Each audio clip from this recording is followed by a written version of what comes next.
Il-kap tal-Oppożizzjoni u tal-Partit Nazzjonalista Bernard Grech qal li huwa biss Gvern Nazzjonalista li għandu rieda li jieħu lil Stewart Healthcare il-qorti biex iġib lura l-flus li l-kumpanija ħadet mill-ftehim tal-konċessjonijiet ta' 3 sptarijiet pubbliċi.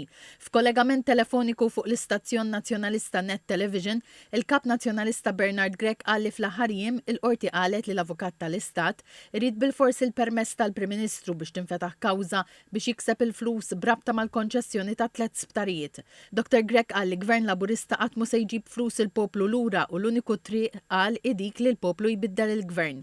Qal li Gvern ġdid Nazzjonalista mhux se jkun parti minn mafja organizzata li hemm f'Kastilja u għalhekk qal li jkollu l-poter u l-libertà li jiftaħ kemm il-kawża hemm bżonn biex iġib lura l-flus tal-poplu.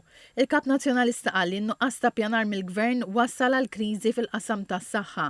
Qal li dan hu Gvern bla pjan li nefaq 400 miljun euro għal ftehim tal-isptarijiet imma ma investix fl-infrastruttura tas-saħħa.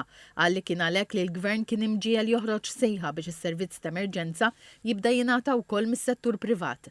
Dr. Grech qal li mhijiex xi ħaġa ħażina li l-Gvern jagħmel ftehim mal-privat, imma tenna li jagħmlu għall-emerġenza juri li hu Gvern bla pjan. Staqsa jekk huwiex minnu li l-Ministru tas-Saħħa ma konsultax mal-Isptar Mater Dei qabel ħareġ din is-sejħa fil-midja. Il-Kap Nazzjonalista Bernard Grech qal li Gvern ġdid Nazzjonalista se jaħdem fuq mudell ekonomiku ġdid li fih jinvesti fil-pagi u l-kundizzjonijiet ta' dawk li jaħdmu fis-settur tas-saħħa, fil-pazjent, il-marit, il-vulnerabbli u li dawn ikollhom il-mediċini li hemm bżonn.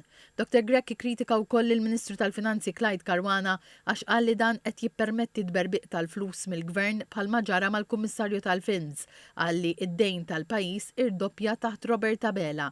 Mistoqsi dwar is-60 anniversarju tal-Indipendenza, Bernard Grech qal li importanti niftakru li bis-saħħa tal-Indipendenza seħħu il-passi storiċi ta' wara li Malta saret Repubblika u mbagħad issieħbet fl-Unjoni Ewropea.